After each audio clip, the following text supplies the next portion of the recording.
नमामि प्रेम भरा प्रणाम। प्रणाम। महाराज जी ने धीरे से महात्मा जी के कान में क्या कहा? ये तो हो गया सुंदर साज, है ना। अब ये प्रश्न चल रहा था आपका कि हमें शत्रु का सम्मान करना चाहिए या नहीं, ये मानिक भाई जी ने क्लियर कर दिया। इससे आगे का प्रश्न है, महाराज जी ने महात्मा जी का सम्मान कैसे किया। हाँ जी। ठीक है, ये प्रश्न है। उनका सम्मान करा था जी, उनके आसन दे के भी, आसन आसन दे के भी, अच्छी लंबर के भी, और फुलहरी लगाकर भी। हाँ जी, सेंटर लगा के भी खूब तरह से अच्छे डाल करा था सम्मान। जी जी। और फिर नचाया भी उनको। फिर नचाया भी और फिल्म भी देखी पूरी। जी बिल्कुल सही। तो ऐसा हमें सम्मान नहीं करना, ध्यान रखना। मानिक भाई जी कभी सोचे महाराज जी ने ऐसे किया, बांध तो के हम जैसे को वही नटा दे कि भाई हमारे घर सुंदर से आता है तो ऐसे महाराज जी ने स्वागत किया। ठीक है महाराज। नहीं जी। और क्योंकि वो उस भाव से नहीं आया था ना, जो जिस भाव से आया था महाराज जी उसी भाव से पेश आए उसके सामने। ठीक है। अब आगे का प्रश्न सुंदर सा जी हो गया, सम्मान तो ये तो हो गया कान वाला, तो ठीक है। अब पिछले वाली मीटिंग में चलते हैं।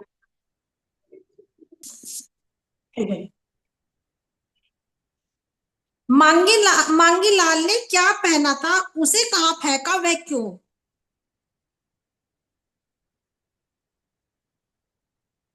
चलिए गोपी सखी जी आपकी बारी नहीं आई, आप बताइए।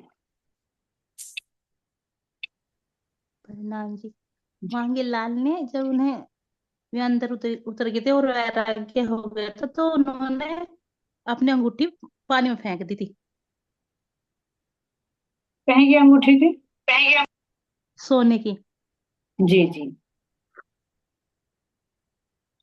प्रणाम। जी इसका भाव।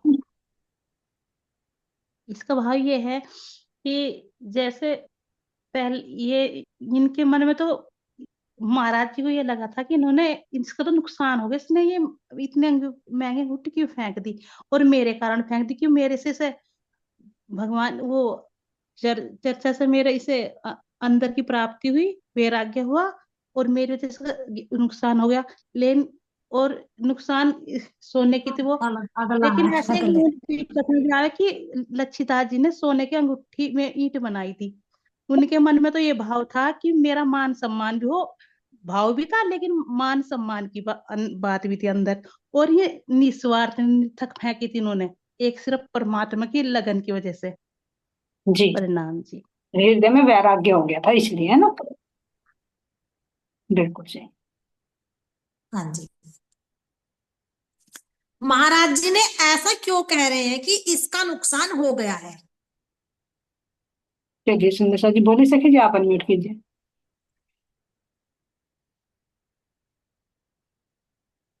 अनम्यूट करिए।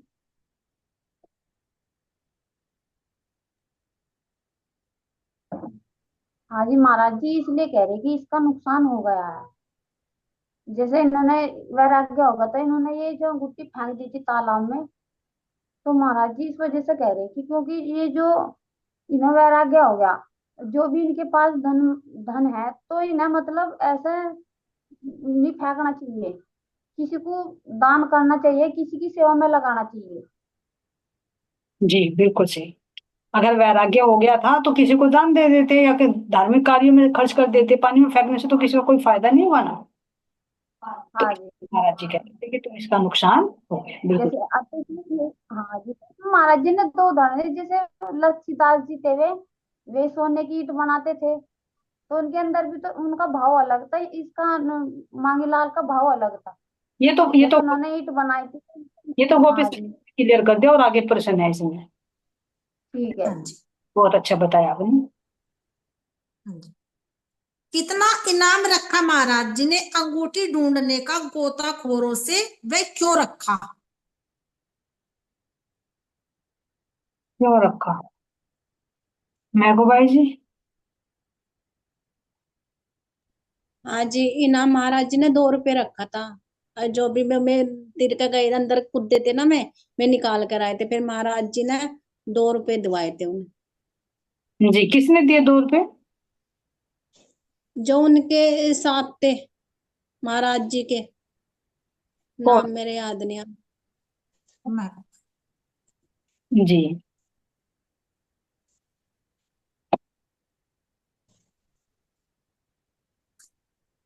जी साथ तो थे ना ये महाराज जी के कोई। जो लक्ष्मी नारायण सेठ थे उनसे दिवाए थे उन्हें 2 रुपए। दिलवाते, क्योंकि लक्ष्मी जी हाँ जी, साक्षात, मैं नाम बोल रही लक्ष्मी जी है साक्षात, तो फिर भला किस चीज का गम है ना। हाँ जी। बिल्कुल सही। जी। शर्त रखी थी 2 रुपए की, अगर भाई अंगूठी निकाल के ले आए तो मैं 2 रुपए देंगे। हाँ, शर्त भी उनका मेहताना था। जी। जी बिल्कुल। जी। जी ये तो हो गया। सोने की ईंट कौन बनाते थे? जी, जो हो जाए उसे छोड़ दीजिए। ठीक है जी।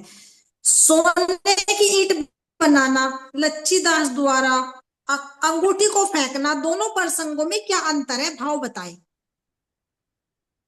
चलिए, वैसे तो सुंदर साथ जी हो गया, लेकिन मानिक बाई जी आप बताइए।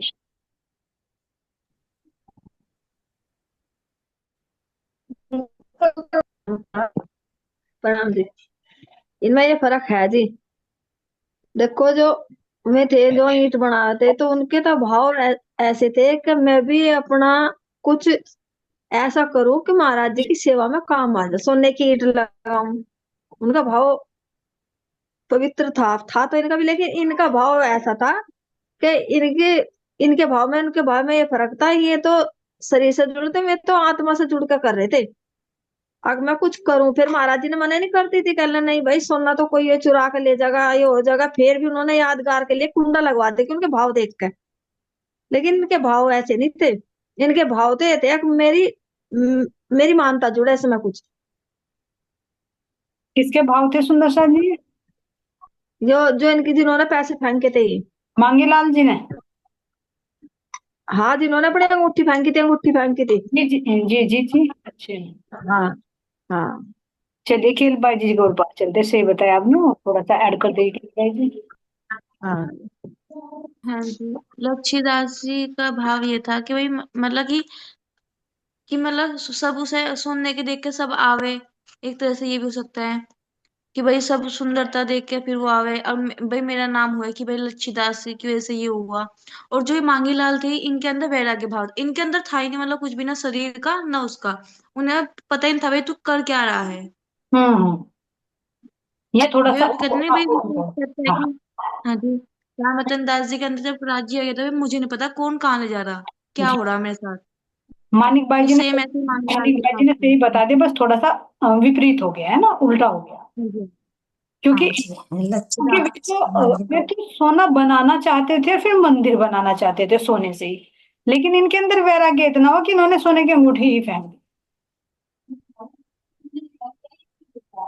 है ना। ये अंतर था दोनों। हाँ भाव जी। उनका भी था, तो उनके भाव रखने के लिए महाराज जी ने तभी तो कड़ा लगवा दिया उनके हाथ का। और वो भी सोने का नहीं लगवाया, नहीं तो महाराज जी सोने का लगवा सकते थे। वही चोरी का मतलब वो सिस्टम वही भाव फिर वही आ जाता। वो ही भाव आ जाता। हम्म। लेकिन फिर वही बात है कि फिर महाराज जी के तो विपरीत हो रहा है अब तो पूरे कलश पूरे दरवाजे सोने के प्रत से हो गए। महाराज जी ने तो एक हाँ कलश जी। लगाया है ना। तो महाराज जी ने कहा था कि दिखावा बन जाएगा, शोपीस बन जाएगा, लोग बाग मंदिर की शोभा देखने के आएंगे, ध्यान चितवनी से तो अलग हट जाएंगे। हाँ जी। तो भी बदल गई ना विचारधारा। जो अंदर का है वो लेना पसंद नहीं करते, बाहर दिखावा ज्यादा हो गया, बाहर का अंदर का दिखावा खत्म हो हो गया। गया। और बाकी जो सेवा है वास्तव में वो लगातार चल रही है और उसमें, लेकिन कुछ समाज भी हो जाता है, समाज भी बाहर की स्थिति को ही देखता है। अगर बाहर का है मंदिर ऐसे रहे तो कहेंगे अरे टूटा फूटा मंदिर है, गरीबों का है। क्योंकि समाज हो गया ना, समाज के अकॉर्डिंग कुछ चेंजिंग भी करनी पड़ती है। अब मान लीजिए जैसे अभी तुम्हें वहां पर सामान्य अवस्था में रखा जाए, दूसरा भी दृष्टिकोण है सुंदर साथ जी, तो तुम क्या कहोगे, अरे वहां तो रहने की सुविधा भी नहीं, चूल्हे पर खाना बनाना पड़ता है, लकड़ी चुन कर लाओ, नहीं रहना पसंद करोगे। महाराज जी कहवा पीते थे, कहवा ही बनाकर देते थे सबको, अगर आज हमें मिले तो कुछ समय की मांग होती है जिसमें चेंज करना पड़ जाता है। ये भी हो सकता है सुंदर साथ जी। पर सोने के क्यों, मतलब सोने होने का तो खमा खा के वही है ना। Decoration, decoration. हम्म। हाँ जी। ठीक है। नेक्स्ट ले लो जी। हाँ जी, हाँ जी। ठीक है जी। किसकी पत्नी महाराज जी के पास गई, वे उनमें क्या क्या बातें हुई? किसकी पत्नी गई महाराज जी के पास में और क्या बातें हुई? चलिए सुंदर सा जी।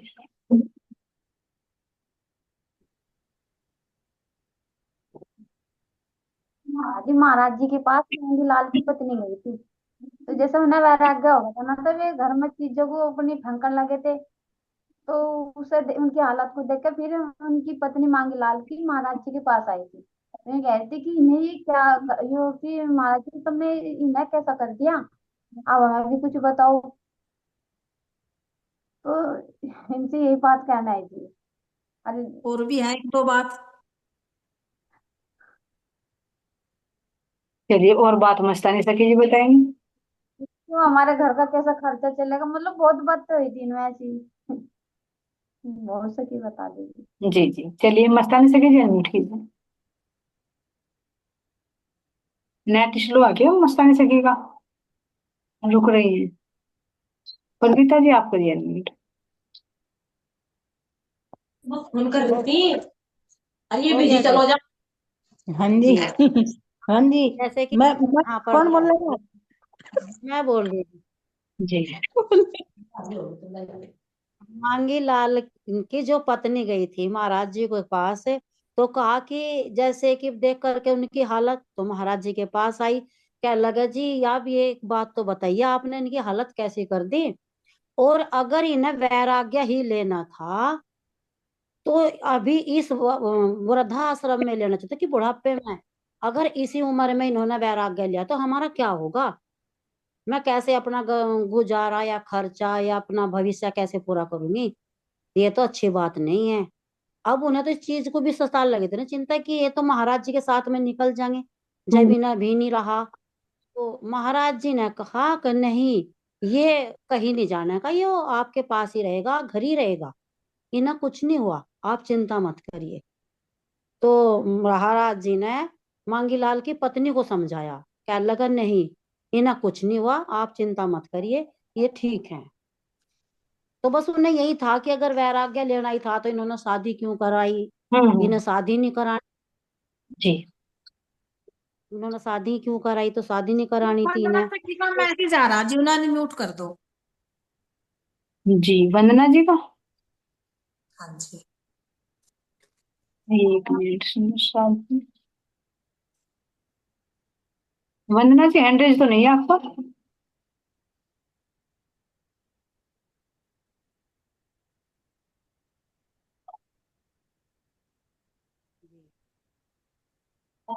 महाराज जी को बस ये कहती रही कि मेरे पति बिगाड़ दिया आपने, या आपने अच्छा नहीं किया। अनम्यूट कीजिए।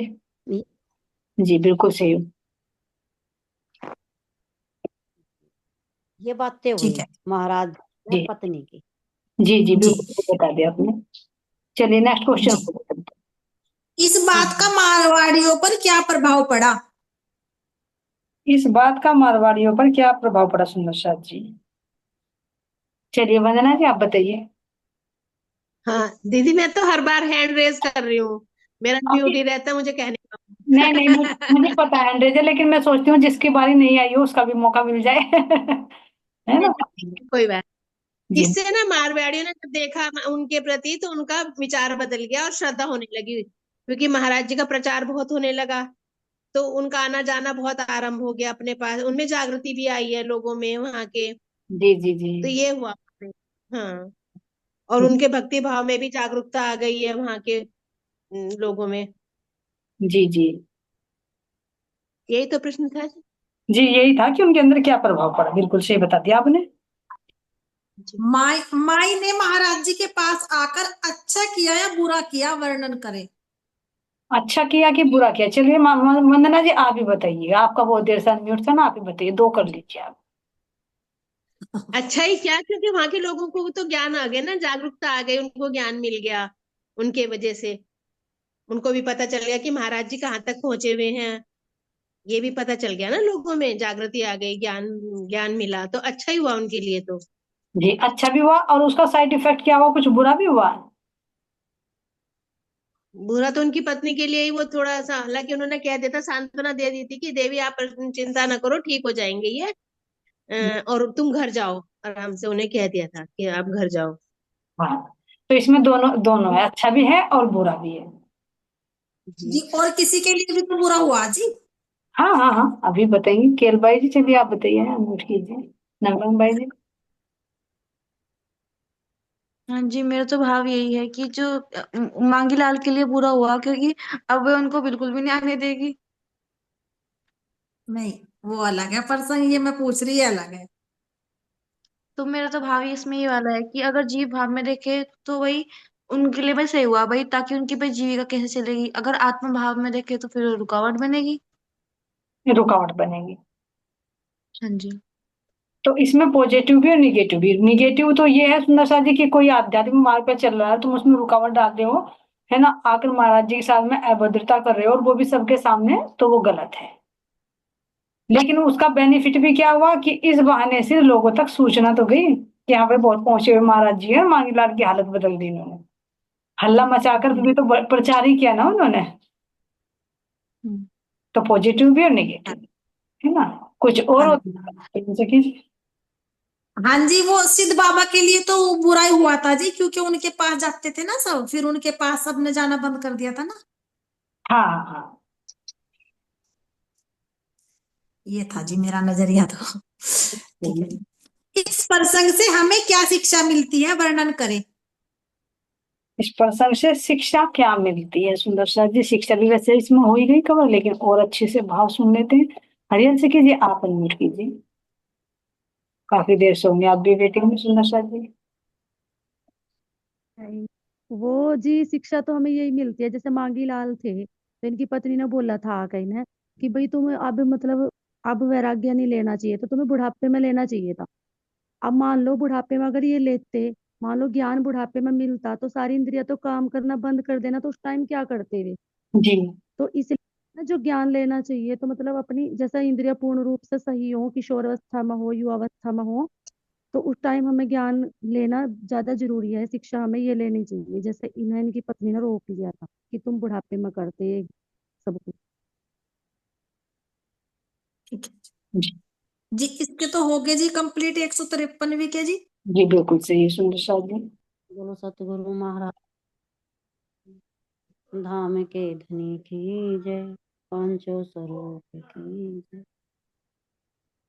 संत जी सुनियो रे, जो कोई हंस परम, मैं पूछत हो पर आत्मा, मेरा भानो यही भरम। श्री महामती जी कहती है कि हे संत जनों, जो आप में परमहंस हो, मैं उनसे पर आत्म के संबंध में पूछना चाहता हूँ। मैं उनसे अपने संशयों की निवृत्ति चाहता हूँ। अब कह रहे हैं श्री महामती जी, यानी के राज्य महाराज जी इंद्रावती के धाम हृदय में विराजमान होकर के कह रहे कि ये जो संत हो आप, परमहंस हो, संत जनों से पूछ रहे, जो आप परमहंस हो, उनसे परात्म के संबंध में पूछना चाहता हूँ।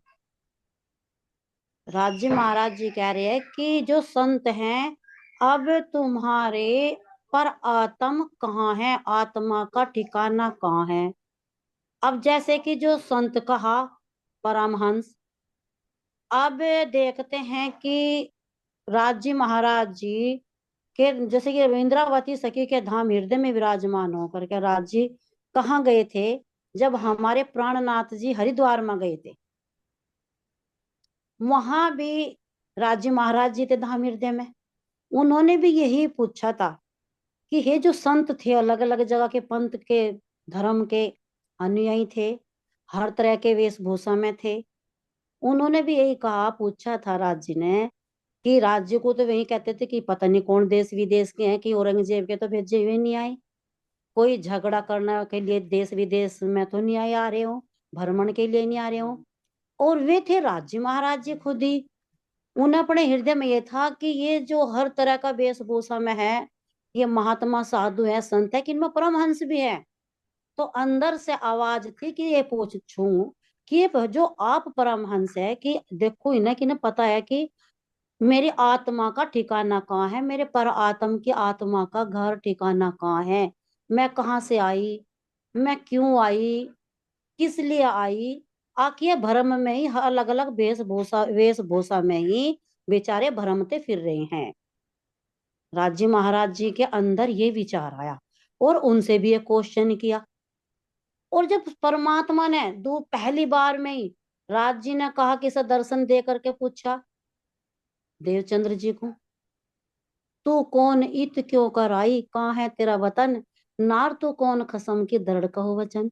तो उन्होंने भी तो यही पूछा था कि तुम्हारी आत्मा पर आत्मा का ठिकाना कहाँ है।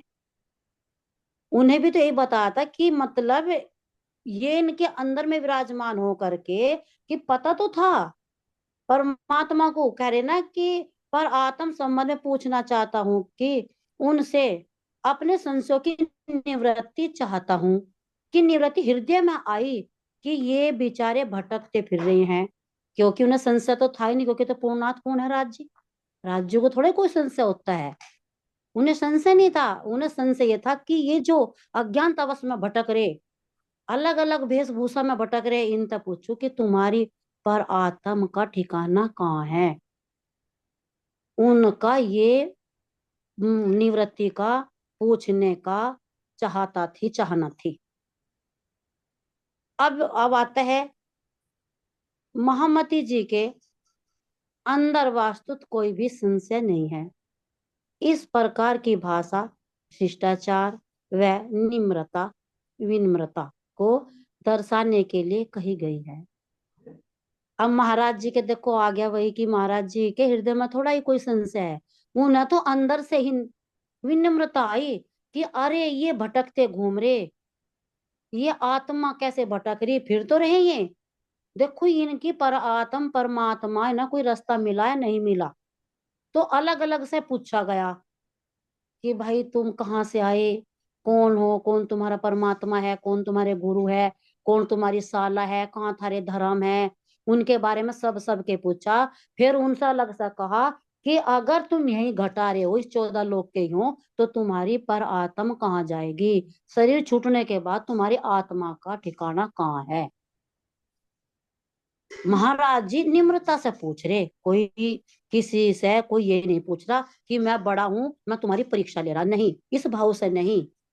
जिन जानो विवादे पूछे, मैं जिज्ञासु करू खोज, जो लो धोकर ना मिटे, साधो तोलो ना छूटे बोझ। ऊपर थोड़ा सा कर दीजिए। आप अपने मन में इस तरह की बात मत सोचिए कि मैं आप लोगों से यह प्रश्न वाद विवाद करने के उद्देश्य से पूछ रहा हूँ। अब देखो आ गया यही, सत्य का जिज्ञासु हूँ, इसीलिए उनकी खोज में पूछ रहा हूँ। जब तक मन के संशय न मिट जाए, तब तक मन का बोझ हटता नहीं। महाराज जी कह रहे, आप अपने मन में इस तरह की बात मत सोचे कि मैं आप लोगों से यह प्रश्न वाद विवाद करने के उद्देश्य से पूछ रहा हूँ। क्योंकि जैसे कि महाराज जी को कहा था, राज जी को कहा था हरिद्वार में, कह लगा रे पता नहीं ये कौन है, कहीं विराट झगड़े से तो नहीं बैठ आप फिर रहे हैं, इनकी तो वेशभूषा भी अलग अलग ही है। और जब महाराज जी राज जी के अंदर के भाव, अंदर के जो मतलब शब्द निकल के आए और उनसे पूछा, तो फिर आपस में एक दूसरे से कहने लगे कोई वैसे कैसे नहीं है, ये तो कोई आम ही परमात्मा है, कोई बड़े ही हैं, हम तो कुछ भी नहीं है। जब महाराज जी अंदर बैठकर राज्य महाराज जी हृदय में और इंद्रावती के और वे प्रश्न खोले, वे क्वेश्चन हुए, तो उनमें विवाद द्वारा कुछ नहीं है, तो वे भी एकदम से जिज्ञासु हो गए चीज के, अक नहीं ये सत्य बोल रहे, सही बोल रहे। और राज्य तो जिज्ञासु थे, इसीलिए कि जो ये आत्मा भटक रही ना, ये भटकनी नहीं चाहिए ना, सही रास्ता मिले। और महाराज जी राज जी भी इसी खोज में घूम रहे थे कि ये जगह जगह वेशभूषा में और ये भटका रहे और भटक रहे, तो ये ना भटके और अपनी आत्मा की पहचान हो, अपने पूर्ण परमात्मा की पहचान हो, और अपने आप भी चले और सोई हुई आत्मा को भी जगा में। वे इस खोज में पूछ रहा हूँ, इसी खोज में पूछ रहे, जगह जगह जा करके सुंदर साथ को जगा रहे। इसी यही तो खोज थी उनकी, और मन के यही संशय मिटा रहे थे मैं, कि जो सुंदर साथ जिज्ञासु भी है। अब जैसे कि वो सुंदर साथ थे, आके वो वहां पे चौपाई बोली थी, दीदी मेरे ध्यान तो देखो, आपको पता रहता नहीं। अब वो कौन था, बिन पानी मक्खा गर्भानी, वो देखो उन्हें अपनी बराबर गद्दी भी दे दी। और उनसे पूछ भी लिया, उनके मन में तो नुतक नहीं, मैं तो पहुंचा हुआ हूँ। चिंता और जो मत। सामने से महाराज राज्य को नहीं समझे अंदर से, और जब राज्य के वचन सुन लिए तो एकदम वे देखो नीचे उतर गए, वे भी उनकी शरण में पीछे पीछे हो लिए। हाँ तो उनके मन की यही चाह थी, यही संशय मिटा रहे थे, कि मैं भ्रमण करूं, और जहां भी देश विदेश में आत्माएं इच्छुक है, जागृत होने की चाह में है, वे निम्रता पूर्वक उसी चीज की खोज में लगे हुए थे। जी। खोज में पूछ रहा हूँ, जब तक मन के संशय न मिट जाए तब तक मन का बोझ हटता नहीं। यानी कि वे अपने आप को एक बोझ समझ रहे थे, कि जैसे कहते थे यहाँ भी महाराज जी रोज कह रहे, कि जब महाराज जी दे रहे ना, अरे एक दूसरे को दो, नहीं तो बोझ है कि मैं लिए ही तो बैठा, मैं इसे इस रस को मैं अकेला ही पियो जाऊंगा, नहीं, ये एक बोझ ही है, ऐसा दूसरे को पियूं तो हल्का रहेगा मन। तो यह सुंदर साथ भी जागेगा, और वो जाग करके एक दूसरी को जगाएगा, तो ये हल्का होता चला जाएगा। जितने सुंदर साथ वो अपनी आत्मा का, अपने राज्य का, अपने धनी के घर का, अपनी आत्म पर आत्म का ठिकाने का पता लगेगा। और इस मिटने वाले से, तोरे तू तो मिटने वाले में पड़ी, और मैं कहाँ, मेरे परमात्मा कहाँ है, ये क्षर है, बेहद है, अक्षरधाम है, और उससे पर मेरा परम धाम है। तो तब इस आत्मा को पता चलेगा ना। तो राज्य महाराज जी कह रहे, तो नुको मेरा बोझ हल्का हो जाएगा जब आत्मा को इतना पता लग जाएगा। तो महाराज जी, राज्य महाराज जी इस तरह कह रहे सभी सुंदर साथ को, निम्रता पूर्वक भाव से, कि मेरा कोई लड़ाई झगड़े का कोई उद्देश्य नहीं है। जी सुंदर साथ, प्रणाम जी, बहुत अच्छे से वर्णन कर दिया आपने सुंदर साथ जी खोलकर। बस इसमें थोड़ा सा ये है ना कि महाराज जी, हाँ, जो अंदर आनंद मिल रहा उसको बोझ नहीं समझ रहे। वो कह रहे कि मेरे मन के संशय है ना, उन संशयों का बोझ मेरे सिर से हट जाएगा जब तक आप मेरे मैं जिज्ञासु हूँ ना। तो इसलिए खोज में मैं पूछ रहा हूँ, जब तक मेरे मन के संशय न मिट जाए तब तक मेरे मन का बोझ हटता नहीं। यानी जैसे कोई हो जाता है ना, मान लीजिए हम किसी चौपाई में उलझ गए, तो एक बोझ रहेगा ना वो, है ना, कि जब तक इसका संशय न मिटे, एक भारीपन, और जैसे वो मिट जाएगा तो हल्कापन हो जाएगा, है ना। और जो परमधाम का या है, वो ये बोझ ये वही तो था जी। एक तो चौपाई के उदाहरण से देख लो, और उनके मन का ये बोझ था, क्योंकि उनका तो कोई तो मतलब चौपाई में उलझने वाले ही नहीं थे। जी जी उनका तो कोई संशय नहीं परमात्मा के अंदर। उनके परमात्मा के अंदर तो यही था ना जी, जो मेरे भाव है, जो मेरे मुस्माया, कि सुंदर साथ जो बेचारा नहीं जागृत है, और ये भटक रहे, जो कहानी कि अलग अलग वेशभूषा में, और भटका रहे जनता को अपने तक जोड़ रहे, पता है नहीं। पता है। तो यही इसी का बोझ था जी, या चौपाई का बोझ था, मैं तो ये जानना चाहती। हाँ नहीं नहीं नहीं, ये चौपाई का बोझ नहीं, ये कहेंगे कि महाराज जी के सिर पे तो कोई भी बोझ नहीं था। एक विनम्रता के भाव से कह रहे हैं कि भाई मेरे अंदर संशय है, कि जब तक तुम परात्म या आत्म के बारे में नहीं बताते, तुम परमहंस हो, तो ये मेरे मन में संशय है। आप बता दोगे तो मेरा संशय हट जाएगा। हालांकि अभी पीछे बताया हाँ महाराज जी के हृदय में कोई संशय नहीं था, वे पूर्णार्थ थे, एक शिष्टाचार के लिए गए। बिल्कुल, मेरे भी यही भाव थे। बहुत अच्छी तरह से वर्णन कर दिया आपने। मैं को भाई जी, आप कुछ कहना चाह रहे हो तो आप अनम्यूट कीजिए। हाँ जी, जैसे अभी चौपाई में बताया ना भाई, जो ज्ञान दे रहे महाराज जी, ज्ञान दे रहे, और उस ज्ञान से महाराज सारा निवेरा हो रहा। जी महाराज जी थोड़ा सा चौपाई से कह रहे, जी जी इश्क में मगन हो ये, इश्क में मगन हो ये, खुला दरवाजा धाम सकीरी धाम जाइए, सकीरी धाम जाइए। मेरे मीठे मीठे, मेरे मीठे मीठे बोले साथ जी, हुआ तुम्हारा काम सकीरी धाम जाइए, सकीरी धाम जाइए। राजकुमारी ने को धाम के दरवाजे तो खोल दिए। अब उस इश्क से धाम दरवाजा, जो राज्य का हृदय, जो चौपाई बहुत मतलब कि राज्य। जी, बहुत अच्छा आपने वो गायन जैसे खोल दिया, बहुत अच्छा, सुंदर सा। चलिए प्रेम जी, आप भी कुछ कहना चाह रहे तो आप बोलते ही, अनम्यूट है आप। जी मेरे पास जी कुछ नहीं, आती नहीं, मैं तो पता नहीं उल्टी सीधी महाराज जी की जब मुझे याद आ जाना मैं तो गाती फिर हो जाऊं। ऐसी मस्ती चाहिए, ऐसी मस्ती चाहिए हम सिखा दिए। ये तो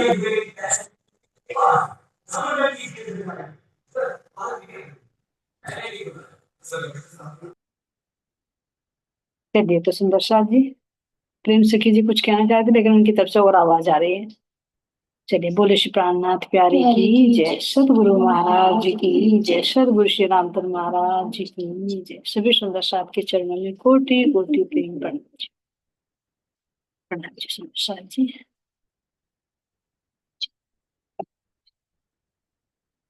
प्रणाम प्रणाम जी, सब सखियों के चरणों में प्रेम प्रणाम जी।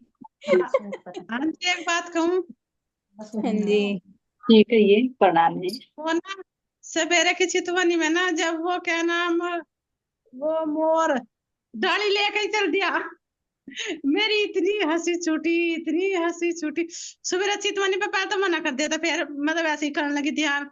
फिर सवेरे कुसुम आई, अब चितवनी में थी, मगर ना मना कर रखी थी, कहने लगी हुई चितवनी। फिर मैंने यूट्यूब पे देखी गे रखी, फिर मैंने जब ही सुनी, और जब वो मोर डाली लेके चल दिया, मेरी इतनी हंसी छूटी, इतनी हंसी छूटी, अंदर से इतनी खुशी हुई, इतनी खुशी हुई, मैंने कहा है। और जब वो तितली भी पत्ता पत्ता लेकर चली, सच्ची इतनी खुशी हुई ना मुझे, पहली बार मेरे इतना आनंद आया ना, इतनी इतनी, मैंने कहा तो सारे लुट गया था सवेरा, फिर वो दोबारा खैर मिल गया, इतना बढ़िया लगा जी जब वो लेकर चला ना, तक तो एक साथ, हाय हाय बहुत आनंद आ रहा था जी, बहुत ही ज्यादा, बस बहुत खुशी हुई। मैंने कह रही उनके सखी के चरण बोलो मेरा कोटि कोटि कितनी बार प्रणाम करूं, कितनी बार प्रणाम करूं, इतना आनंद आया जी, बात तो बहुत ज्यादा जी। मैंने जब ही सुनी दोबारा, फिर मैंने कहा नहीं सुनूंगी, मुझे वो मिलना था आनंद जी, मिल बहुत ही आनंद आया।